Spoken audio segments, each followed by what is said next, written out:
El conde Lucanor. Cuento 11. Lo que sucedió a un deán de Santiago con Don Illán, el mago de Toledo. Otro día hablaba el conde Lucanor con Patronio y le dijo lo siguiente: Patronio, un hombre vino a pedirme que le ayudara en un asunto en que me necesitaba, prometiéndome que él haría por mí cuanto me fuera más provechoso y de mayor honra. Yo le empecé a ayudar en todo lo que pude, sin haber logrado aún lo que pretendía, pero pensando él que el asunto estaba ya solucionado, le pedí que me ayudara en una cosa que me convenía mucho, pero se excusó. Luego volví a pedirle su ayuda y nuevamente se negó con un pretexto, y así hizo en todo lo que le pedí. Pero aún no ha logrado lo que pretendía, ni lo podrá conseguir si yo no le ayudo. Por la confianza que tengo en vos y en vuestra inteligencia, os ruego que me aconsejéis lo que deba hacer. Señor conde, dijo Patronio, para que en este asunto hagáis lo que se debe, mucho me gustaría que supierais lo que ocurrió a un deán de Santiago con Don Illán, el mago que vivía en Toledo. El conde le preguntó lo que había pasado. Señor conde, dijo Patronio, en Santiago había un deán que deseaba aprender el arte de la nigromancia, y como oyó decir que Don Illán de Toledo era el que más sabía en aquella época, se marchó a Toledo para aprender con él aquella ciencia. Cuando llegó a Toledo, se dirigió a casa de Don Illán, a quien encontró leyendo en una cámara muy apartada. Cuando lo vio entrar en su casa, Don Illán lo recibió con mucha cortesía y le dijo que no quería que le contase los motivos de su venida hasta que hubiese comido. Y para demostrarle su estima, lo acomodó muy bien, le dio todo lo necesario y le hizo saber que se alegraba mucho con su venida.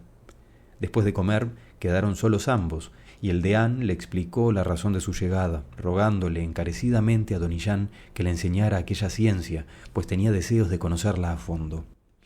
Don Illán le dijo que si ya era deán y persona muy respetada, podía alcanzar más altas dignidades en la iglesia, y que quienes han prosperado mucho cuando consiguen todo lo que deseaban, suelen olvidar rápidamente los favores que han recibido, por lo que recelaba que cuando hubiese aprendido con él aquella ciencia, no querría hacer lo que ahora le prometía. Entonces el deán le aseguró que por mucha dignidad que alcanzara, no haría sino lo que él le mandase.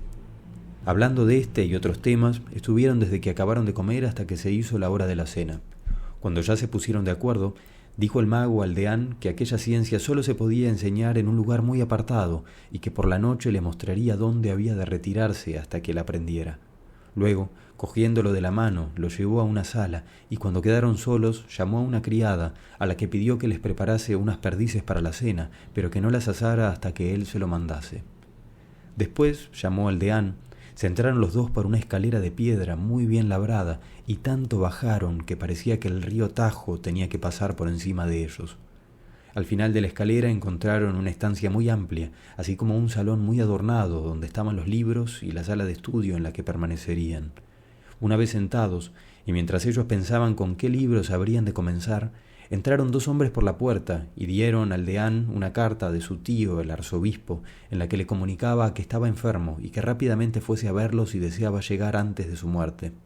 Al deán esta noticia le causó gran pesar, no solo por la grave situación de su tío, sino también porque pensó que habría de abandonar aquellos estudios apenas iniciados, pero decidió no dejarlos tan pronto y envió una carta a su tío como respuesta a la que había recibido.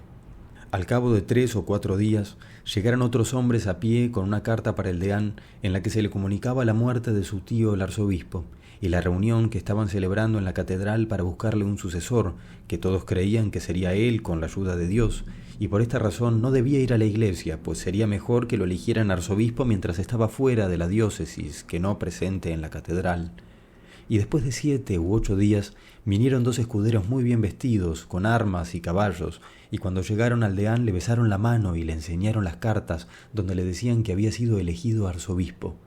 Al enterarse, Don Illán se dirigió al nuevo arzobispo y le dijo que agradecía mucho a Dios que le hubieran llegado estas noticias estando en su casa y que, pues Dios le había otorgado tan alta dignidad, le rogaba que concediese su vacante como deán a un hijo suyo.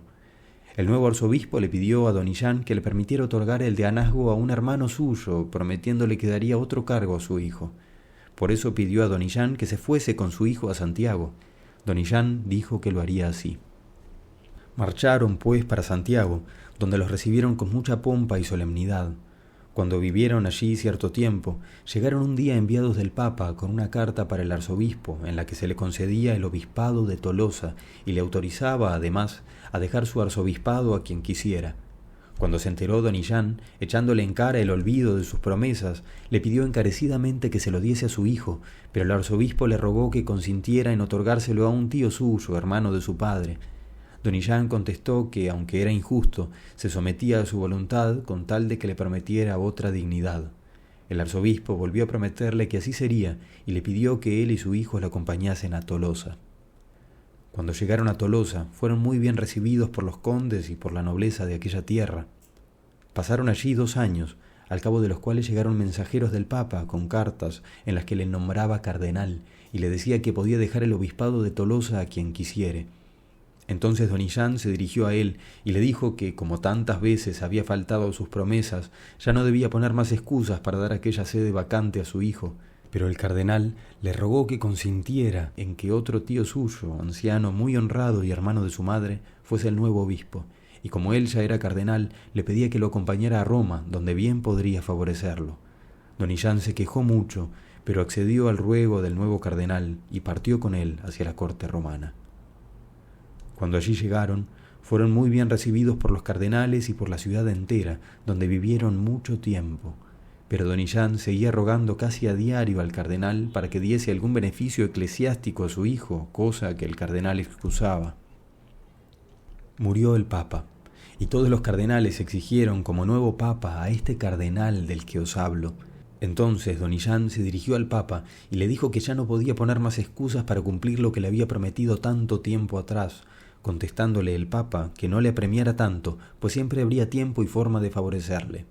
Don Illán empezó a quejarse con amargura, recordándole también las promesas que le había hecho y que nunca había cumplido, y también le dijo que ya se lo esperaba desde la primera vez que hablaron, y que pues había alcanzado tan alta dignidad y seguía sin otorgar ningún privilegio, ya no podía esperar de él ninguna merced.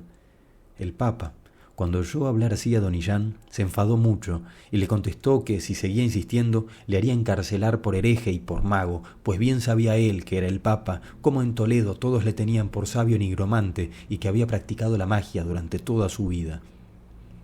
Al ver don Illán qué pobre recompensa recibía del Papa, a pesar de cuanto había hecho, se despidió de él, que ni siquiera le quiso dar comida para el camino. Don Illán entonces le dijo al Papa que, como no tenía nada para comer, habría de echar mano a las perdices que había mandado asar la noche que él llegó, y así llamó a su criada y le mandó que asase las perdices. Cuando don Illán dijo esto, se encontró el Papa en Toledo, como deán de Santiago, tal y como estaba cuando allí llegó, siendo tan grande su vergüenza que no supo qué decir para disculparse. Don Illán lo miró y le dijo que bien podía marcharse, pues ya había comprobado lo que podía esperar de él, y que daría por mal empleadas las perdices si lo invitase a comer. Y vos, señor conde Lucanor, pues veis que la persona a quien tanto habéis ayudado no os lo agradece, no debéis esforzaros por él ni seguir ayudándole, pues podéis esperar el mismo trato que recibió don Illán de aquel deán de Santiago. El conde pensó que era este un buen consejo, lo siguió y le fue muy bien. Y como comprendió don Juan que el cuento era bueno, lo mandó poner en este libro e hizo los versos que dicen así: Cuanto más alto suba aquel a quien ayudéis, menos apoyo os dará cuando lo necesitéis.